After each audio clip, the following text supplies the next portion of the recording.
주영진의 뉴스 브리핑 본격적으로 시작해 보도록 하겠습니다. 정부의 코로나19 관련 대국민 브리핑은 조금 시간이 늦춰져서 잠시 뒤인 오후 2시 반에 시작될 예정입니다. 오후 2시 반이 되면 현장을 연결해서 정부의 브리핑 내용 여러분께 실시간으로 전해드리도록 하겠습니다. 문재인 대통령 오늘 2차 비상경제회의 주재했습니다. 조금 전 주요 뉴스 때도 여러분께 전해드렸습니다만 문재인 대통령이 가장 강조한 부분은 어떤 부분인지 여러분과 함께 들어보도록 하겠습니다.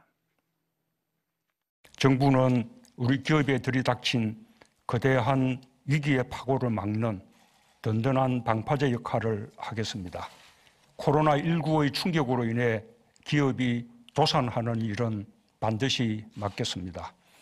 정상적이고 경쟁력이 있는 기업이 일시적인 유동성 부족 때문에 문을 닫는 일은 결코 없을 것입니다. 자금 조달만 가능하면 충분히 이겨낼 수 있는 기업들을 적극 지원하겠습니다. 이를 위해 지난 1차 회의에서 결정한 50조 원 규모의 비상금융조치를 대폭 확대해 100조 원 규모의 기업 구호 긴급자금 투입을 결정합니다. 이렇게 문재인 대통령은 경제대책을 직접 책임지는 모습을 보였고요. 정세균 국무총리는 정부가 강조하고 있는 사회적 거리 두기, 세계보건기구 WHO는 물리적 거리 두기다 이렇게 표현하고 있는데요. 사회적 거리 두기를 다시 한번 오늘도 강조했습니다. 모두가 확실히 참여하지 않으면 언제 우리 아이들을 학교로 돌려보낼 수 있을지 기약할 수 없습니다. 세계보건기구 사무총장은 당신이 어디를 가느냐가 다른 사람의 삶과 죽음을 가릴 수도 있다고 경고했습니다. 한 사람의 방심이 다른 누군가에게는 회복할 수 없는 상처를 입히고 공동체를 무너뜨릴 수도 있습니다. 4월 5일까지 정부는 모든 행정력을 동원해서 강화된 사회적 거리두기의 실천에 나서겠습니다. 예, 정세균 국무총리 이야기까지 들어봤습니다. 김영준 명지대 교수, 김만음 한국정치아카데미 원장, SBS 이영근 논설위원 함께합니다. 세 분 어서 오십시오. 네, 안녕하세요. 먼저 두 분께 한번 여쭤볼게요. 어제 SBS 8시 뉴스가 톱뉴스로 단독으로 보도해드렸던 내용이 이 N번방이라고 통칭하는데 정확하게는 텔레그램의 박사방이라고 합니다. N번방에서 파생됐다 이렇게 볼 수가 있는데 이 박사방을 운영한 피의자의 얼굴을 SBS가 먼저 공개를 했습니다. 조주빈, 네. 그 이름도 공개했는데 어떻게 보셨습니까? 일단은 성범죄 특별법과 관련돼서 신상을 공개할 수 있다라는 그 법적 해석이 가능하다고 보거든요. 그러니까 예를 들어서 지금 이 문제를 가지고 뭐 포트라인을 세우냐 안 세우냐 신상 공개냐 아니냐 이 문제를 넘어서서 국민들이 지금 엄청난 지금 분노해 있고 국민청원이 몇백만 명이 이 부분에 대해서 요청한다고 하고 있고 결국은 법적 절차에 따라서 피의자 범죄에 대한 충분한 근거가 있다고 한다면 그 부분에 대해서는 국민의 알 권리라든지 범죄 예방 조치 차원에서도 피의자의 신상을 공개하는 것이 정상적이지 않나라는 생각을 저는 개인적으로 합니다. 네, 경찰이 오늘 심의위원회를 열어서 2시 반부터 시작이 된다고 합니다. 오늘 최종적으로 경찰이 신상 정보를 공개할지 여부를 결정을 하는데 SBS가 어제 고민 끝에 경찰에 앞서서 먼저 공개하기로 결정을 했다. 이렇게 시청자분들께도 말씀을 드렸거든요. SBS의 결정에 대해서는 어떻게 생각하십니까? 네, 시청자들의 공감을 충분히 받을 수 있을 거라고 봅니다. 조금 전에 김영진 교수 지적했다시피 기존의 특례법 체계에서도 충분히 근거가 되고 있고요.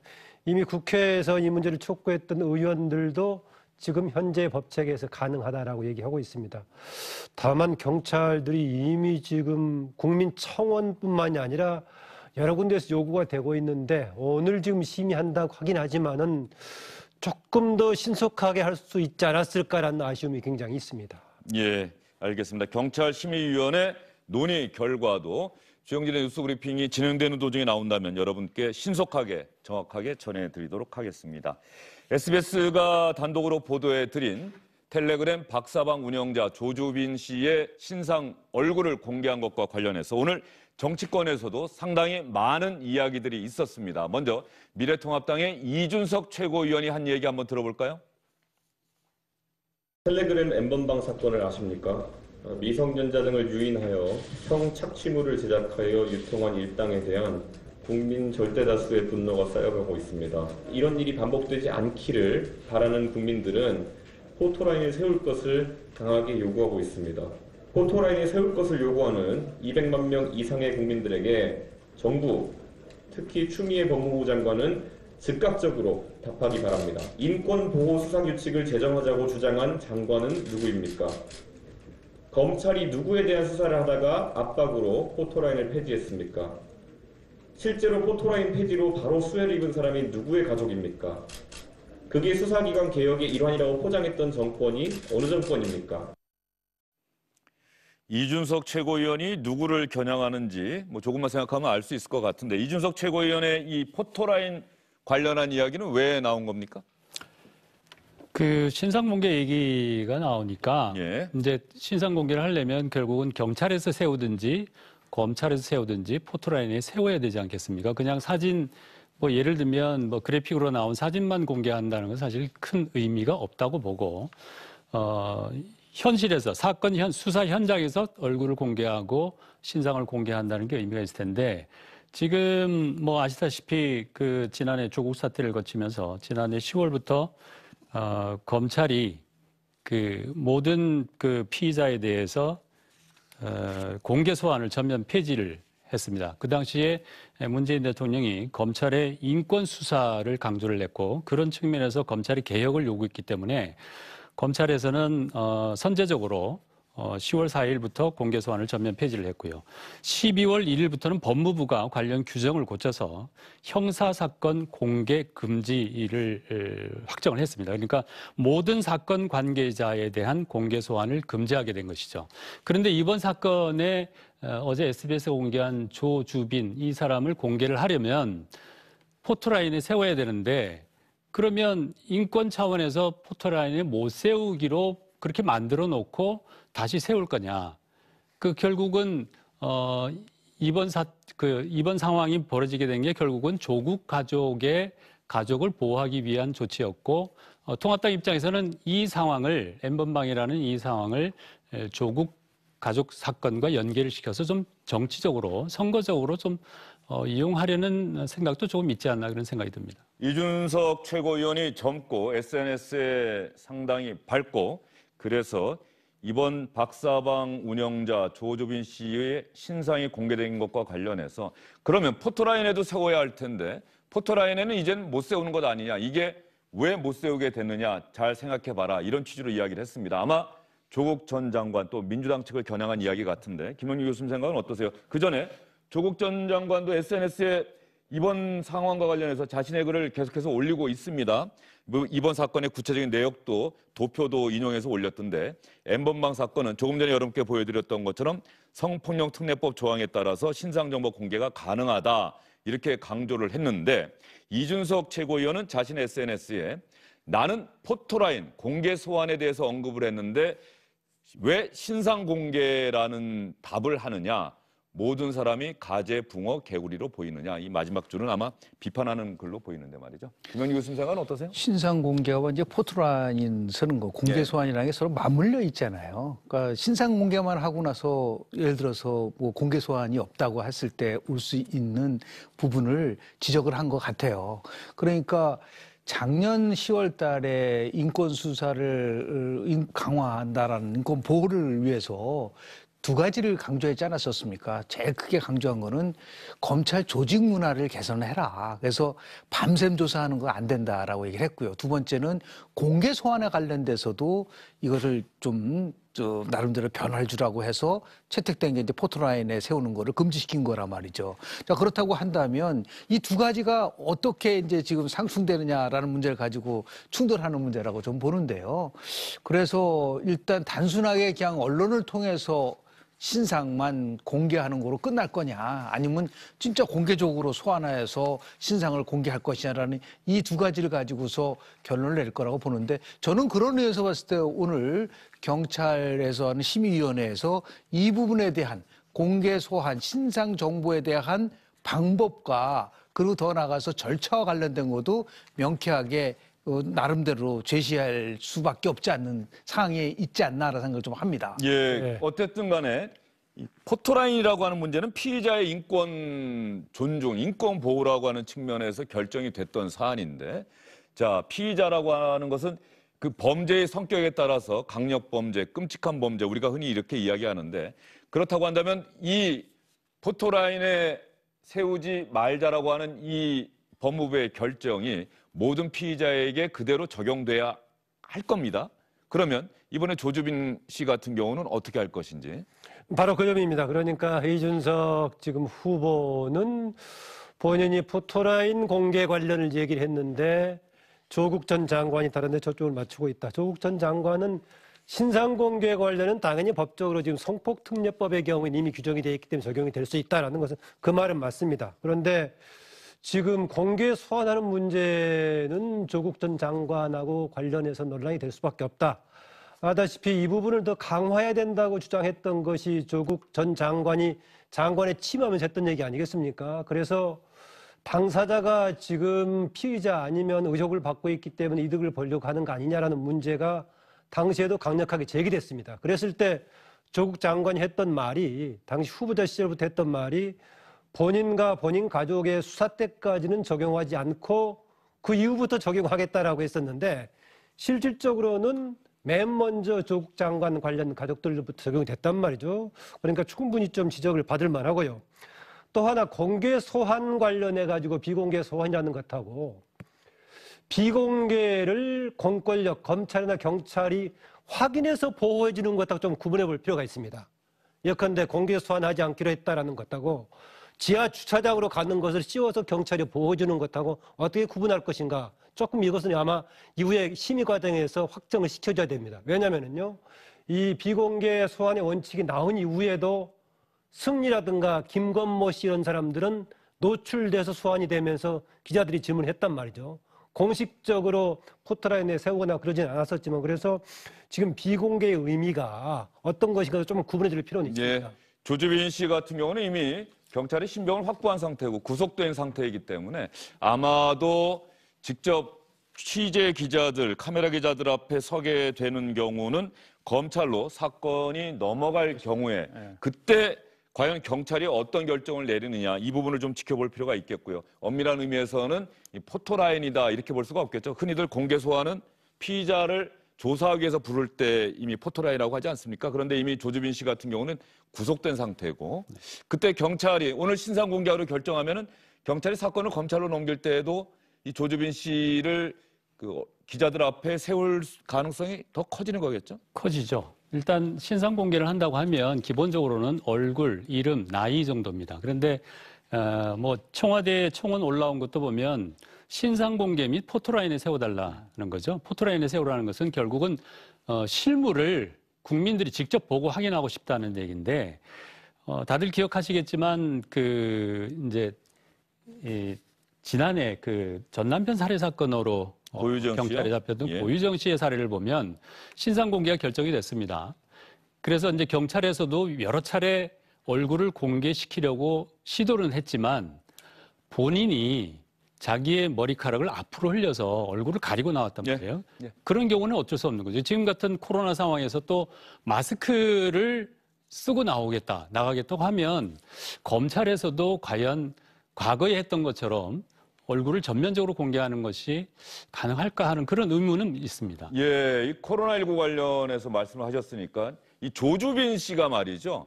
처음에 언론에 기사가 난 것은 경찰이 텔레그램 박사방 사건과 관련해서 운영자를 체포했습니다라는 기사가 난 게 아니고요. 경찰이 붙잡아서 조사한 조사하고 있는 피의자가 발열 증세, 코로나 증세가 의심스럽다고 스스로 이야기를 했다. 이게 가장 먼저 언론에 보도가 됐다고 합니다. 그 당사자가 바로 조주빈 씨라고 하는 겁니다. 계속해서 저희는 정치권에서 논의가 되고 있는 이른바 N번방 사건에 대한 정치권의 움직임, 정치권의 분위기 여러분께 전해드리도록 하겠습니다. 문재인 대통령도 어제 강민석 대변인을 통해서 N번방 사건과 관련해서 문재인 대통령의 생각을 밝혔습니다. 운영자뿐 아니라 이 방에 참여한 회원들 전원을 조사해야 한다. 엄정하게 대처하라고 지시했습니다. 문 대통령은 이번 N번방 사건 가해자들의 행위는 한 인간의 삶을 파괴하는 잔인한 행위였으며 청와대 청원 게시판에 순식간에 300만 명 이상이 서명한 것은 이런 악성 디지털 성범죄를 끊어내라는 국민들의, 특히 여성들의 절규로 무겁게 받아들인다고 밝혔습니다. 경찰은 이 사건을 중대한 범죄로 인식하고 철저히 수사해서 가해자들을 엄벌에 처해야 할 것이고, 특히 아동, 청소년들에 대한 디지털 성범죄에 대해서는 더욱 엄중하게 다뤄달라고 문 대통령은 말했습니다. 또한 N번방 운영자 등에 대한 조사에 국한하지 말고 N번방 회원, 전원에 대해 조사할 필요가 있다고 문 대통령은 강조했습니다. 이렇게 문재인 대통령이 엄정한 대처를 주문하자 정치권에서도 이 사건은 그냥 넘어갈 수 없다며 오늘 아침 회의에서 모두 N번방 사건에 대한 엄정한 대응을 강조했습니다. N번방 사건 범죄자들에게 국민의 심판의 철퇴를 내려야 합니다. 대통령께서 지시한 공직자 회원 명단 공개는 반드시 필요합니다. 범죄에 가담한 모든 사람에 대한 신원 공개도 불가피합니다. 평범한 대학생이 성착취 범죄를 기획 실행할 만큼 음란 범죄는 우리 사회에 깊숙이 자리 잡고 있습니다. N번방 사건 이전의 대한민국과 그 이후의 대한민국은 완전히 달라야 합니다. 정부는 가장 혹독한 법의 처벌과 광범위한 신상 공개로 음란 범죄에 단호하고도 강력한 조치를 취해야 합니다. 국회에서도 N번방 재발금지 3법이 20대 국회가 종료되는 5월 이전에 통과되도록 하여서 성범죄 경정을 울리도록 하겠습니다.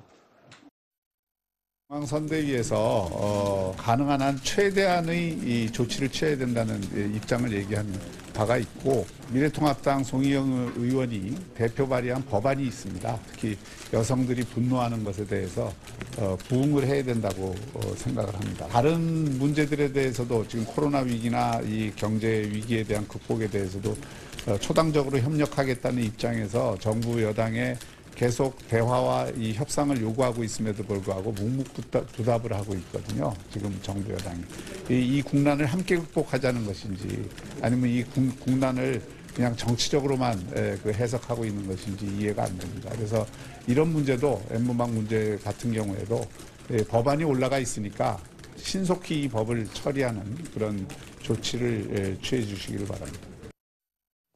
원내 1당과 2당에서 모두 관련된 법안들을 신속하게 처리를 해야 된다 이렇게 강조를 하고 있는데, 이영근 의원, 네. 이인영 민주당 원내대표가 이야기한 N번방 재발방지 3법이라고 하는 법이 어떤 법들입니까? N번방 사건이 이제 국민들의 공분을 사면서 관심을 모으지니까 어제 국회의원들, 특히 여성 국회의원들 중심으로 관련한 입법 발의가 잇따라 나왔습니다. 통합당의 송희경 의원이 대표를 발의한 N번방 방지법이라는 게 있고요. 지금 말한 이인영 원내 총무가 말한 관련 3법은 민주당의 백혜련, 박경미 의원 등 여성 의원들하고 예비 후보들 가운데 여성 후보들이 기자회견을 통해서 밝힌 3가지 법입니다. 여기서는 이른바 다운로드하는 것까지 처벌을 할 수 있게 상당히 처벌 수위를 강화한 법을 발의를 했죠. 그래서 사실 이 문제는 지난 1월에 국회에서 도입한 국민입법청원제도의 제1호 청원 사항으로 10만 명을 돌파를 해서 사실 당시 법사위에 올라갔었습니다. 예. 근데 그 법사위에서는 어떻게 처리를 했냐면 새로 법을 만들 필요가 없지 않느냐. 그래서 기존의 성폭력특별법에 관련한 소위 말하는 기술 발달로 인한 디지털 성범죄, 이른바 딥페이크 기술을 사용한 성범죄에 대해서 처벌을 강화하는 쪽을 내용을 성폭력특별법에 추가를 하는 선에서 마무리를 해버렸단 말이에요. 그렇게 되니까 국회가 이런 문제에 대해서 너무 소홀하고 졸속으로 처리했다라는 비판이 지금 거세지고 있는 거죠. 그런 상황과 관련해서 조금 전에 이영근 의원이 말씀드린 그런 내용, 지난 1월에 이미 국회에도 관련 청원이 들어갔었는데 국회 법사위에서 제대로 처리를 하지 못했다, 이런 지적이 나오고 있습니다. 심상정 정의당 대표는 바로 1당과 2당을 향해서 이러한 상황인데 1당과 2당이 하는 말을 과연 믿을 수 있겠느냐. 성범죄에 관한 인식이 부족한 것 아니냐고 싸잡아 비판했습니다. 텔레그램 N번방 처벌에 관한 국회 청원이 성사되었음에도 불구하고 국회는 제대로 논의조차 하지 않았습니다. 용납할 수 없는 발언들이 나오기도 했습니다. 김인겸 법원행정처장은 소위 N번방 사건은 모른다고 하면서 생각하고 만들 수도 있다고 발언을 했고, 김호수 법무부 차관은 청소년이나 자라나는 사람들은 자기 컴퓨터에서 그런 짓을 자주 한다고 했습니다. 정점식 의원은 자기 만족을 위해 이런 영상을 가지고 나 혼자 즐기는 것까지 처벌할 것이냐 라는 기가 막힌 발언을 했습니다. 더불어민주당 송기현 의원은 일기장에 혼자 그림을 그린다고 생각하는 것까지 처벌할 수 없지 않느냐 이렇게 말하면서 디지털 성범죄에 대한 무책임한 인식을 드러냈습니다. 정치권과 정부 또 사법부의 이런 무지와 무책임이 오늘날 디지털 성범죄를 키웠다 해도 과언이 아닙니다. 심상정 정의당 대표가 국회 법사위에서 나왔던 발언들, 구체적으로 누가 어떤 이야기를 했는지까지 다 이야기를 하면서 이 심상정 대표의 발언에 거론된 의원들, 그리고 또 언론 보도에 거론된 의원들은 자신의 생각을, 자신의 입장을 밝힐 수밖에 없었을 것 같은데, 어떤 송기현 의원 같은 경우, 김도우 의원 같은 경우는 얘기를 해야 될 것 같은데 어떤 얘기했습니까? 뭐 대표적으로 두 사람이죠. 지금 방금 말씀하신 통합당의 김도우 의원하고 민주당의 송기현 의원인데 법사위 소속입니다. 당시 법사위에서 논의하는 과정에서 발언한 내용을 뭐 조금 전에 들으신 심상정 의원을 비롯해서 여성단체를 중심으로 비판적인 내용들이 나오고 있는데요. 송기현 의원은 이렇게 얘기를 했습니다. 언론 시민단체나 뭐 언론들이 심사 과정에 참여하지도 않고 관련 내용을 충분히 확인하지도 않은 채 졸속 처리했다고 주장을 한다. 이 당시에 자기가 한 발언의 요지는 해당 영상물을 뭐 제작 소지한 것만으로 처벌하는 내용의 법 만드는 것은 신중해야 한다는 입장이었다. 예. 그리고 김도부 의원도 같은 취지의 발언을 했습니다. 당시의 청원 내용이 지금 N번방 사건하고 구체적으로 내용이 정확하게 일치하지는 않습니다만은 전반적으로 보면 특히 우리 국회, 특히 남성 의원들을 중심으로 해서 이러한 문제에 대한 감수성이 여전히 아직은 좀 부족한 면이 있지 않는가 하는 비판을 면하기는 좀 어려워 보입니다. 이런 해명에도 불구하고요. 지난 1월에 관련한 청원에 국회에도 들어갔는데 그때 더 엄격하게, 더 엄정하게 처리를 했더라면 어땠을까 하는 아쉬움이 듭니다. 왜 국회나 정치권은 늘 이렇게 사회적으로 여론이 들끓고 분노하는 민심이 전달되어야만 뒤늦게 우리가 꼭 재발방지법 만들겠습니다. 이렇게 좀 늦은 대응을 하는가 이런 생각이 또 들어요. 당시에 국회 국민동의 청원 1호로 들어갔을 때 주목받기도 했습니다. 예. 왜냐하면 국회에 그런 방식의 청원이 새롭게 정비가 돼서 처음 들어갔으니까요. 그동안에 국민청원 얘기하면 대체로 청와대 청원을 얘기했는데 국회에서는 국민동의 청원이 진행이 되면 10만이 바로 차자마자 해당 상임위에 넘어가고 그렇기 때문에 바로 의안으로 진행이 된단 말이죠. 그래서 신속하게 처리되기는 했는데 지금 바로 직후에 N번방 관련 추가 입법 3법이 지금 제기될 정도라면 너무 쉽게 다뤘다라는 것입니다. 지금 지나놓고 보니까는 당시 N번방 사건에 대해서 실상을 몰랐다는 것이냐 알았다는 식으로 말은 하지만은 심각하게 보지 않았던 거 아닌가라는 겁니다. 그 정도 제한이 좀 어려운 국면이 있다면은 더 여러 국민 여론을 수렴하는 과정이 필요했는데 너무 절속으로 거치면서 신속성은 있었지만은 제대로 반영하지 못한 가운데 본회의까지 처리돼가지고 개정이 돼버린 거 아니겠습니까? 예. 그래서 해당 관여했던 현재 추가로 지금 이제 N번방 관련 재발방지 3법을 주장하는 여성 의원들도 자신들도 책임 있지 않나라고 좀 반성을 같이 하고 있습니다. 민주당 송기현 의원이 해명한 내용을 보면은 당시 청원의 핵심 압축하면 3가지였는데 경찰의 국제공조 수사 강화, 수사기관 내 디지털 성범죄 전담부서 신설, 그리고 범죄예방위에 디지털 성범죄에 대한 엄격한 양형기준 설정, 이 3가지가 있었는데 경찰의 국제공조 수사는 관련 상임위인 국회 행정안전위원회, 수사기관 내 디지털 성범죄 전담부서 신설은 여성가족위원회에 각각 회부를 했다.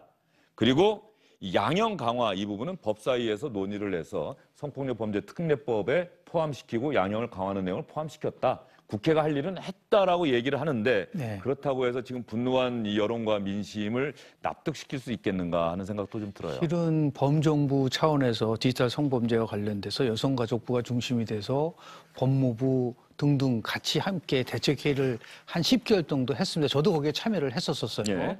그래서 지금 얘기했었던 부분들이 다 포함이 됐었는데요. 국회와 관련돼서 미국 의회와 좀 차이점을 좀 말씀을 좀 드리도록 하겠습니다. 왜 이런 현상들이 나오냐면요. 한마디로 해서 의원들이 이 사항에 대해서 무지했기 때문에 그래요. 그래서 미국은 이걸 어떻게 막고 있냐면 미국 의회는 청문회로 시작해서 청문회로 끝납니다. 어떤 일이 딱 발생이 되면 바로 청문회를 열어서 관련 전문가들 다 모아요. 그래서 의원들이 그 얘기를 듣습니다. 그래서 자신의 지식 수준을 높이는 거예요. 지극히 당연한데 우리는 그렇게 하질 않아요. 다시 얘기해서 알지도 못하는 사람들이 자기네들끼리 모여가지고서 법을 만들다 보니까 이런 일들이 벌어진다는 거죠. 그리고 또 하나는 미국 의회 같은 경우는 그런 청문회하고 그러면 그 상황이 다 공개가 된다는 거죠. 근데 우리는 지나치게 이 소위가 공개하지 않는 부분이 사실은 좀 그런 문제예요. 부분들이 이제 21대 국회에서는 제발 뭐 좀 새롭게 바뀌려고 한다면 의회 과정 속에서의 전문성과 더불어서 이 좀 의회 과정이 투명하고 그리고 공개적이고 이 청원제도 같은 경우도 10만이 넘으면 바로 해당 상임위로 가는 부분들도 국민들은 잘 몰랐었어요. 청와대에 청원만 있었지 국회 청원이 없어서 제가 이럴 경우는 국회 청원제도를 이용해야 된다는 걸 수없이 얘기를 한 적이 있단 말이죠. 그러니까 청와대가 모든 것을 다 하는 게 아니고 국민의 대표 기관인 이런 제도를 만들었으면 좋겠어요. 청원이 들어오면 바로 해당 청문회를 열어가지고 전문성을 높이고 그것을 토대로 해서 입법화하는 이러한 과정을 좀 21대 국회 때 만들어 놓지 않으면요. 이거는 계속 반복되고 사건이 발생되면 그 이후에 그때서야 처리하려고 하는 이러니까 한마디로 실력 좀 쌓았으면 좋겠는데 우리 정치인들 특히 국회의원들이 좀 그런 면에서 좀 부족한 부분들 좀 많다라는 걸 이번 사건을 통해서 다시 한번 입증된 사건이라고 저는 봅니다. 네. 20대 국회 이제 임기가 2달 정도 남았습니다. 오늘 아침 회의에서 모두 이 N번방 사건 재발 방지를 위한 3법을 처리하겠다라고 공개적으로 이야기를 했습니다. 그 시기가 선거 전은 어려울 것 같고요. 선거 이후인 5월에 임기 마지막 달에 꼭 처리하겠다고 이야기를 한 만큼 그 약속을 지키는지도 또 지켜봐야 되겠습니다.